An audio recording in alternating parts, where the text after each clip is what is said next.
And let's try this again. We good? All right. Find your favorite thinkers and doers born 5 decades before you. They're your grandparents, not of blood, but of ideas. And they can help you more than others. In the following, I'll share how I discovered this, why it works, and how you can use it, plus a surprising takeaway at the end. So let's roll. Doing the introduction for Dr. Sagan, we'll join his speech now. Consider again that dot. That's here. That's home. That's us. If we're looking at the skills with which a person leaves school, then skill of thinking is probably more important than any other. Flow is a state of mind or an experience, a state of experience that we feel when we're totally involved in what we're doing.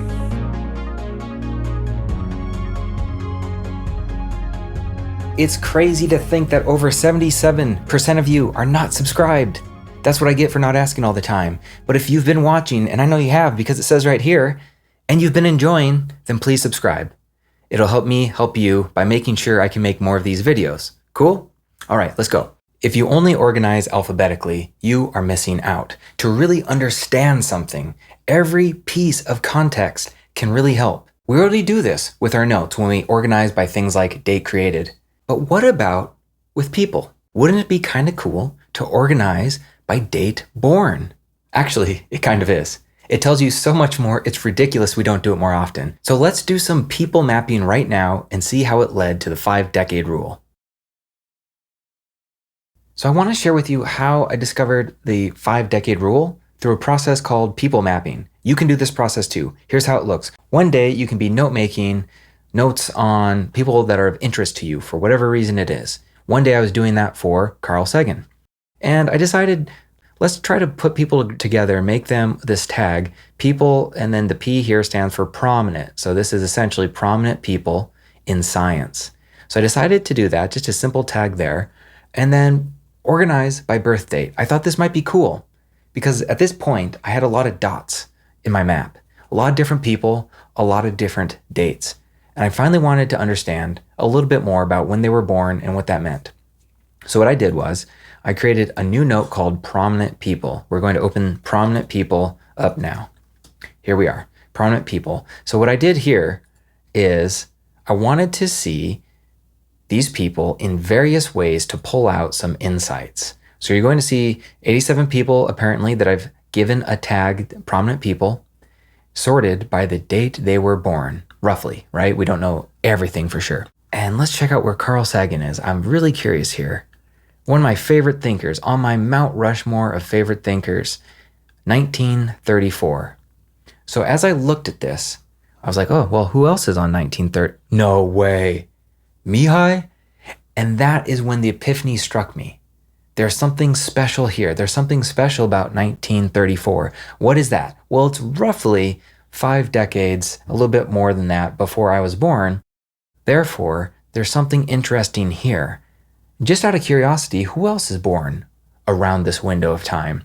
So I looked in both directions, and you had Edward de Bono, who had the 6 thinking hats, so another prominent thinker. And in this direction, you had Richard Saul Wurman, who created TED, the TED Talks. So 1 year in either direction, and there were other people who were prominent in the thinking space that I've made a special note on. Now, that might just be some sort of cognitive bias in my own world of ideas, but there's something unique here. And before the end of this video, I hope you can find some unique connections yourself. Let's chart this out. What does this look like? They were born around 5 decades before me. So I decided, and if you come over here to this drawing diagram, we have the 1930s here, 40s, 50s, 60s, 70s, 80s. So I was born in the 80s, 90s, 2000s, 2010s, and 2020s. They were born in the 30s. So we can put a little star there, and in the 80s, a little star here. Now, what that means is that these are our grandparents of ideas. So we want to kind of think about when are they going to come out with their best works. Their best works are going to come out roughly during the time that we were born. Our idea grandparents birth the ideas around the same time that we are born. I think this is really profound. It's really profound to consider this. And why that's so nice is because then when we come of age and we get to the point where we're interested in the pursuit of ideas and making sense of the world around us, so that's going to be a few decades down the road and hopefully continue from that point onward. That gives us a period of time where these ideas can be vetted. So we're just going to create our little idea globe here. So the ideas that were born when we were are vetted. That means that they've been tested, and time is the ultimate test.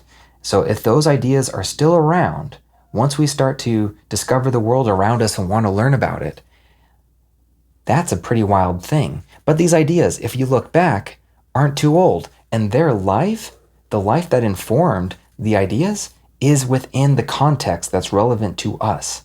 So this context, now if we go back further and you get into the ancient times, way back when, that's going to not have as much context. Now, humanity is humanity, so there's always context, but it's not quite the same. They weren't dealing with the effects of the Industrial Revolution, of war, of airplanes, things like that, technology. So this context from our idea grandparents informs their ideas, and their ideas, if they're around when we become interested in ideas, if they're still around, that means that they have value, most likely.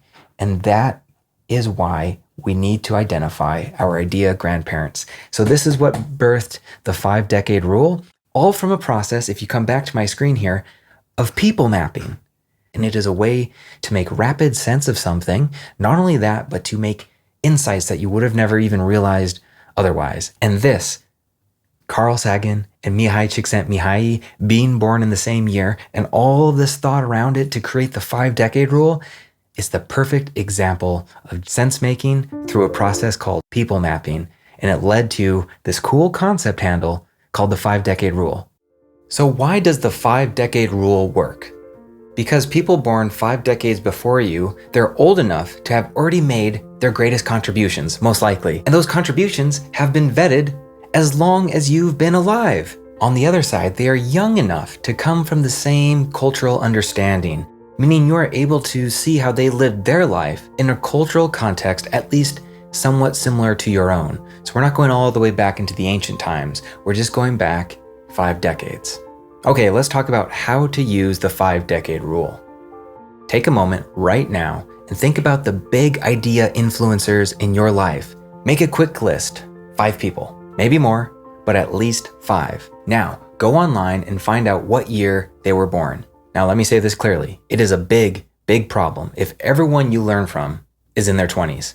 The best and most enriching way to learn is to learn from people of all ages, from every decade, and the majority of those people you learn from should already be dead. I know that might sound a little morose, but that's the way it has to be if you want to have a full mouthfeel of experience, of flavors, of umami when it comes to how you are learning. Because if you're only learning from people stuck in one decade, you're cutting yourself off to so much more. Okay, rant over. Let's go back to the exercise. Let's imagine by now you've identified your idea grandparents and you've grabbed their birth year. My next question to you is, do you notice any patterns emerging?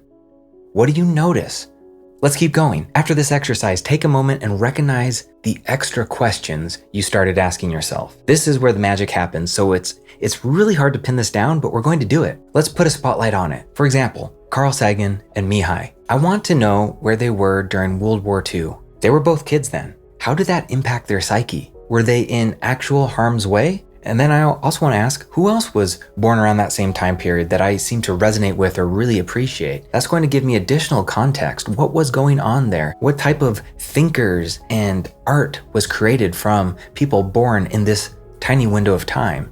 This is what you get when you give yourself the gift of a well-linked thinking environment. So let's reflect on this process, and I hope you realize something. Maybe we've been missing out on how to organize books, movies, and even people by birth date or published date. There's so much context there. Let's take advantage of that. And we can do that in our linking systems.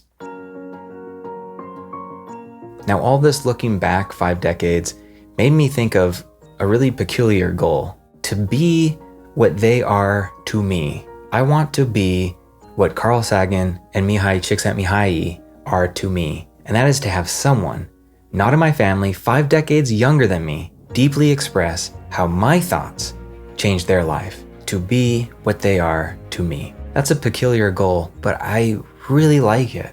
And maybe you will too. So I guess what that means is I'll just have to be on the lookout in the late 2060s.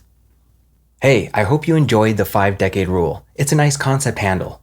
Please share your idea, grandparents, in the comments below, because that way we can become inspired by each other. And until next time, my friends, stay connected.